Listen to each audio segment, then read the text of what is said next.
जय हिंद। नमस्कार साथियों, कैसे हैं आप सभी लोग। उम्मीद करते हैं कि आप सभी लोग अच्छे होंगे और आप सभी लोग की तैयारी जो है साथियों बिल्कुल ही अच्छी तरीके से चल रही होगी। तो साथियों, आज की इस क्लास में हम सभी लोग जो है हरियाणा ग्रुप डी एग्जाम 2026 के लिए जो है टॉप ऐसे इंपोर्टेड और चुनिंदे प्रश्नों को देखेंगे जो कि साथियों आपके हरियाणा ग्रुप डी के एग्जाम के लिए जो है काफी ही इंपोर्टेंट है। और साथियों, आप लोग का जो हरियाणा ग्रुप डी का वैकेंसी आया है ये आपके 8,000 प्लस पे ये वैकेंसी है। और साथियों, इसमें आप लोग के लिए जो है बहुत ही अच्छा इस बार मौका है। तो यदि आप भी इस बार हरियाणा ग्रुप डी में सिलेक्शन चाहते हैं तो बिल्कुल आप लोग अच्छे से तैयारी कीजिए। और साथियों, इसमें आपको मैं बेस्ट तरीका बताता हूं। पहला तो साथियों, आप एक बार प्रीवियस ईयर क्वेश्चन को जरूर कंप्लीट कर लीजिएगा एक बार, और साथ ही साथ आप जो है न्यू पैटर्न से क्वेश्चन को जरूर पढ़िए, क्योंकि पैटर्न साथियों अलग हो चुके हैं और अब आपके जो है न्यू पैटर्न से भी क्वेश्चन पूछे जा रहे हैं। तो बिल्कुल साथियों, यदि आपको सिलेक्शन हकीकत में चाहिए तो प्रीवियस ईयर प्लस पैटर्न को जरूर पकड़े और इसी पैटर्न से तैयारी कीजिए। और इस क्लास में हम क्या करते हैं आपको, तो इसमें आपको हम प्रीवियस ईयर से भी क्वेश्चन लेते हैं और जो आजकल आपके न्यू पैटर्न से क्वेश्चन पूछे जा रहे हैं उनसे भी हम क्वेश्चन लेते हैं, जिससे कि आपको जो है अपनी एग्जाम का अनुभव हो और आप इस बार एग्जाम को क्रैक कर पाएं। तो साथियों, आप लोग के पास बिल्कुल ही बेस्ट तरीका है आप लोग को पढ़ने के लिए, मैं बता भी दिया हूं। और यदि आपको सिलेक्शन चाहिए तो आप जुड़े रहिए, डेली आपको हम क्लास देंगे अगर आप लोग का प्यार सपोर्ट रहा तो। अगर आप इस पर अगर 100 लाइक भी पुरा देते इस क्लास पे तो समझ लीजिए कि आप लोग को बेस्ट से बेस्ट तैयारी हम कराने के लिए डेली आपको क्लास यहाँ पे देंगे और प्रीवियस ईयर और न्यू पैटर्न से क्वेश्चन। तो चलिए हम क्लास को स्टार्ट करते हैं और देखते हैं कि क्वेश्चन जो है क्या है। और साथियों, एग्जाम बहुत जल्द होगा, सितंबर में ही एग्जाम हो जाएगा, ये लास्ट वीक तक आप लोग का एग्जाम हो जाएगा। तो बिल्कुल आप लोग को तैयारी करते रहना है। और देखिए यहाँ पे प्रश्न क्या है। प्रश्न है कि निर्भिमान शब्द में उपसर्ग कौन सा है। चलिए बताइए कि निर्भिमान शब्द में प्रयुक्त उपसर्ग पूछा है कौन है। तो इसमें नीर जो है ये आप लोग का जो है उपसर्ग है। ऑप्शन ए सही जवाब होगा। आगे देखिए, अगला नंबर प्रश्न है कि वह छात्र सबसे अधिक परिश्रमी है, और इस वाक्य में परिश्रमी जो है ये कौन सा विशेषण है। तो वह छात्र सबसे अधिक परिश्रमी है और इस वाक्य में परिश्रमी जो है ये कौन सा विशेषण हो जाएगा। तो ये हो जाएंगे आप सभी लोग का गुणवाचक विशेषण। ऑप्शन डी जो है सही जवाब होगा। अगला नंबर प्रश्न यहाँ पे आप देखिएगा, और प्रश्न है कि नर जोड़ इंद्र का सही जो है संधि रूप जो है क्या होगा। तो नर जोड़ इंद्र का सही संधि रूप होता है नरेंद्र। ऑप्शन यहाँ पे बी कीजिएगा, सही जवाब नरेंद्र होता है। आगे देखिए, अगला नंबर प्रश्न यहाँ पे है आजीवन शब्द में कौन सा समास है। चलिए बताइए, तो आजीवन शब्द में कौन सा समास हो जाएगा। तो आजीवन में अवयवी भाव समास होगा। ऑप्शन यहाँ पे जो है डी करेंगे, सही जवाब अवयवी भाव समास होगा। आगे देखिए, अगला नंबर प्रश्न यहाँ पे दिए गए, और प्रश्न है कि आकाश किसका जो है पर्यायवाची है। चलिए बताइए, तो आकाश जो है ये किसका पर्यायवाची हो जाएगा। तो आकाश हो जाएंगे आप सभी लोग का व्योम का पर्यायवाची। ऑप्शन यहाँ पे बी जो है सही जवाब होगा, याद रखेंगे। आगे देखिए, अगला नंबर प्रश्न यहाँ पे दिए गए कि उत्थान का सही जो है विलोम शब्द क्या है। चलिए बताइए, तो उत्थान का सही विलोम शब्द क्या होगा। तो उत्थान का सही विलोम शब्द जो है पतन हो जाएगा। ऑप्शन यहाँ पे बी जो है सही जवाब है, पतन होगा। आगे देखिए, अगला नंबर प्रश्न यहाँ पे दिए गए कि जो अपने विचार बार बार बदलता है उसके लिए जो है एक शब्द क्या है। तो याद रखेंगे कि जो अपने विचार बार बार बदलते हैं उसके लिए एक शब्द क्या होगा। तो इसके लिए एक शब्द हो जाएगा यहाँ पे क्या, यहाँ पे तो सेवेंथ का सही जवाब ऑप्शन ए करेंगे। अगला नंबर प्रश्न यहाँ पे आप देखेंगे, और यहाँ पे 8 क्वेश्चन है खून पसीना एक करना मुहावरे का जो है सही अर्थ क्या है। तो खून पसीना एक करना मुहावरे का सही अर्थ जो है ये अत्यधिक परिश्रम करना है। ऑप्शन यहाँ पे बी जो है सही जवाब है, याद रखेंगे। आगे देखिए, अगला नंबर प्रश्न यहाँ पे दिए गए कि बूंद बूंद से घड़ा भरता है और लोकोकित का जो है सही अर्थ क्या है। तो बूंद बूंद से घड़ा भरता है, लोकोकित का सही अर्थ क्या है। तो इसका सही अर्थ होता है थोड़े थोड़े प्रयास से बड़ा कार्य जो है पूरा होता है। ऑप्शन यहाँ पे डी सही जवाब होगा।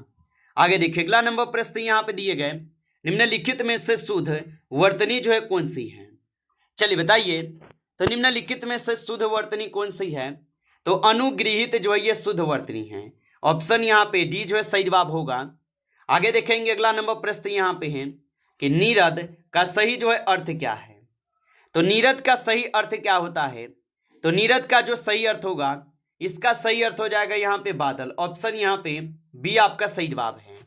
चलिए आगे देखिए, अगला नंबर प्रश्न यहाँ पे आपसे दिए गए हैं और यहाँ पे प्रश्न है कि राम ने मित्र के लिए पुस्तक खरीदी और इस वाक्य में मित्र के लिए जो है ये कौन सा कारक है?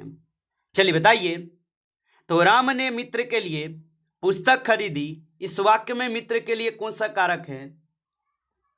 तो यहाँ पे इस क्वेश्चन का आप सही जवाब जो है ऑप्शन यहाँ पे बी करेंगे, संप्रदान कारक होगा। ऑप्शन आपका बी सही जवाब है।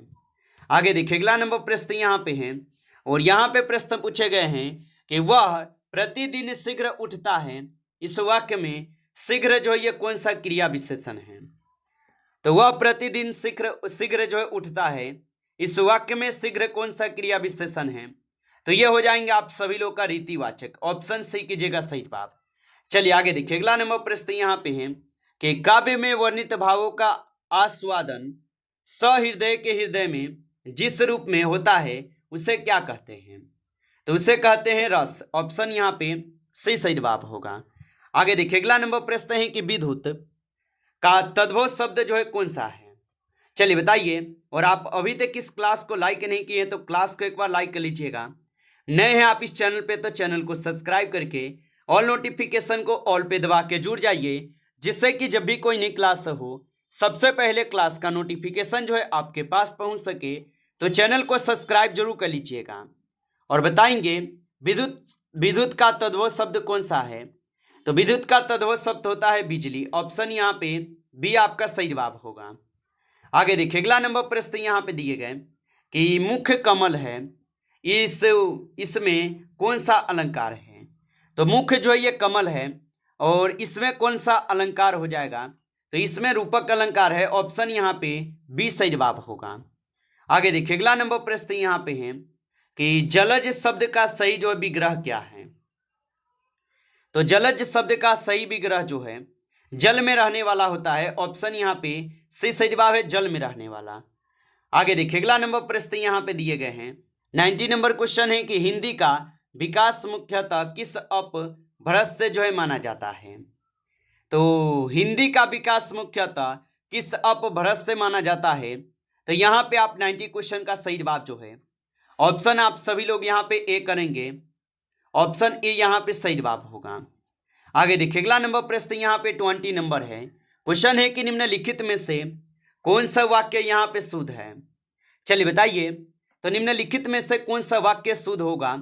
तो यहाँ पे कौन सा वाक्य शुद्ध है? मुझे इस विषय में कुछ नहीं मालूम, ये आप लोग का शुद्ध वाक्य है।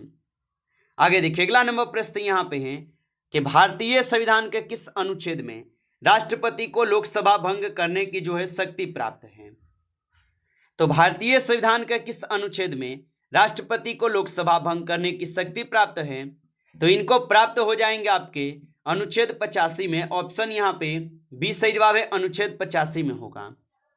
आगे देखिए, अगला नंबर प्रश्न यहाँ पे दिए गए कि निम्नलिखित में से किस झील का निर्माण उल्का पिंड के पृथ्वी से टकराने के कारण जो है हुआ है? चलिए बताएंगे आप यहाँ पे। तो निम्नलिखित में से किस झील का निर्माण उल्का पिंड से पृथ्वी से टकराने के कारण हुआ? तो ये हो जाएंगे आप सभी लोग का कौन? तो यहाँ पे हो जाएंगे लोनार झील। ऑप्शन यहाँ पे सही सही जवाब है, लोनार झील। आगे देखिए, अगला नंबर प्रश्न यहाँ पे दिए गए और यहाँ पे प्रश्न पूछा गया है निम्नलिखित में से किसे भारत का प्रथम यूनेस्को विश्व धरोहर संस्कृति स्थल जो है ये घोषित किया गया था? तो निम्नलिखित में से किसे भारत का प्रथम जो है यूनेस्को विश्व धरोहर जो है संस्कृति स्थल घोषित किया गया था? तो ये किए गए थे आपके अजंता की गुफाएं को। ऑप्शन यहाँ पे डी सही जवाब है, आप अच्छे से इनको याद रखेंगे। आगे देखिए, अगला नंबर प्रश्न यहाँ पे दिए गए भारतीय रिजर्व बैंक का राष्ट्रीयकरण कब जो है किया गया था? तो भारतीय रिजर्व बैंक का जो राष्ट्रीयकरण होता है, इनका राष्ट्रीयकरण 1 जनवरी 1949 को होता है। ऑप्शन ए यहाँ पे इस क्वेश्चन का जो है सही जवाब हो जाएगा। आगे देखिए, अगला नंबर प्रश्न यहाँ पे भारतीय संसद की लोक लेखा समिति का अध्यक्ष जो है सामान्यतः किस दल से होता है?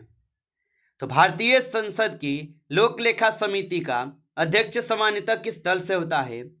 तो ये होते हैं आपके विपक्षीय दल से। ऑप्शन यहाँ पे बी सही जवाब है, विपक्षीय दल से होगा। आगे देखिए अगला नंबर प्रश्न यहाँ पे आप लोगों से दिए गए और यहाँ पे प्रश्न क्या पूछा है, निम्नलिखित में से कौन सा विटामिन मानव शरीर में हार्मोन की तरह भी कार्य करता है? चलिए बताएंगे।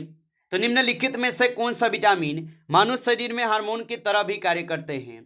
तो ये हो जाएंगे आपके विटामिन डी। ऑप्शन यहाँ पे जो है सी करेंगे सही जवाब। आगे देखिए अगला नंबर प्रश्न यहाँ पे दिए गए और यहाँ पे प्रश्न है कि भारत में प्रोजेक्ट टाइगर की शुरुआत जो है ये किस वर्ष की गई थी? तो भारत में प्रोजेक्ट टाइगर की शुरुआत किस वर्ष में की गई थी? तो इनकी शुरुआत की जाती है 1973 में। ऑप्शन यहाँ पे डी सही जवाब है, 1973 में। आगे देखिए अगला नंबर प्रश्न यहाँ पे दिए गए और प्रश्न है कि गीत गोविंद के रचयिता जो है कौन है? चलिए बताइए। तो गीत गोविंद के रचयिता कौन है? तो जयदेव जो है ये गीत गोविंद के रचयिता है। ऑप्शन ए हो जाएगा सही जवाब, जयदेव हो जाएगा। आप अच्छे से इनको याद रखेंगे। आगे देखिए अगला नंबर प्रश्न यहाँ पे दिए गए हैं और यहाँ पे प्रश्न आपसे क्या पूछे गए? प्रश्न है कि निम्नलिखित में से किस संविधान संशोधन द्वारा मतदान की आयु 21 वर्ष से घटाकर 18 वर्ष जो है की गई है? तो कौन से संविधान संशोधन के तहत मतदान की जो आयु है ये 21 वर्ष से घटाकर 18 वर्ष की गई है? तो ये किए गए हैं 61वें संविधान संशोधन के तहत। ऑप्शन यहाँ पे बी जो है सही जवाब है। आप अच्छे से इनको याद रखेंगे। आगे देखिए अगला नंबर प्रश्न यहाँ पे दिए गए कि ब्लू बेबी सिंड्रोम मुख्यतः किस प्रदूषण के कारण होता है? तो ब्लू बेबी सिंड्रोम मुख्यतः किस प्रदूषण के कारण होते हैं? तो यहाँ पे आप 31 का सही जवाब ऑप्शन सी है, नाइट्रेट हो जाएगा। ऑप्शन सी सही जवाब है। आगे देखिए अगला नंबर प्रश्न यहाँ पे है, भारतीय संविधान की प्रस्तावना में समाजवादी शब्द किस संविधान संशोधन द्वारा जो है जोड़ा गया था? तो भारतीय संविधान के प्रस्तावना में समाजवादी शब्द किस संशोधन द्वारा जोड़े गए? तो यहाँ पे 32 का सही जवाब जो है ऑप्शन यहाँ पे आप लोग का डी जो है सही जवाब है, 42वां संविधान संशोधन के द्वारा। ऑप्शन यहाँ पे डी जो है सही जवाब होगा। आप अच्छे से इनको जो है याद रखेंगे। चलिए अगला नंबर प्रश्न यहाँ पे दिए गए और यहाँ पे प्रश्न है कि निम्नलिखित में से किस खिलाड़ी ने ओलंपिक खेल में भारत के लिए व्यक्तिगत स्वर्ण पदक जो है सबसे पहले जीता था? चलिए बताइए। तो निम्नलिखित में से किस खिलाड़ी ने ओलंपिक खेल में भारत के लिए व्यक्तिगत स्वर्ण पदक सबसे पहले जीता? तो ये जीते हुए थे कौन? तो यहाँ पे आप बताएंगे कौन हो जाएगा? तो अभिनव बिंद्रा हो जाएगा। ऑप्शन ए यहाँ पे सही जवाब होगा। चलिए आगे देखिए अगला नंबर प्रश्न यहाँ पे दिए गए और यहाँ पे प्रश्न है कि भारत में सबसे अधिक अभ्रक का उत्पादन जो है ये किस राज्य में होता है? तो भारत में सबसे अधिक अभ्रक का उत्पादन किस राज्य में होता है? तो झारखंड में होता है। ऑप्शन यहाँ पे बी सही जवाब है, झारखंड में। आगे देखिए अगला नंबर प्रश्न यहाँ पे दिए गए, मानव शरीर में सबसे लंबी कोशिका जो है कौन सी होती है? तो मानव शरीर में सबसे लंबी कोशिका कौन सी होती है? तो याद रखेंगे यहाँ पे तंत्रिका कोशिका हो जाएगा। ऑप्शन यहाँ पे सी सही जवाब है, तंत्रिका कोशिका होगा। नमस्कार साथियों, इस क्लास में जो है आपके टॉप 35 क्वेश्चन थे जो काफ़ी इंपॉर्टेंट क्वेश्चन थे। साथियों यदि आपको क्लास अच्छा लगा हो तो आप इस क्लास को लाइक करेंगे। नए जुड़े हैं आप इस चैनल पे तो चैनल को भी सब्सक्राइब करके ऑल नोटिफिकेशन को ऑल पे दबा के जुड़ जाइए, जिससे कि जब भी कोई नई क्लास हो सबसे पहले क्लास का नोटिफिकेशन जो है आपके पास पहुंच सके। तो आप इस चैनल को सब्सक्राइब कर लीजिएगा। चलिए फिर मिलते हैं आपसे एक नेक्स्ट टॉपिक के साथ नेक्स्ट क्लास में। तब तक के लिए जय हिंद, जय भारत।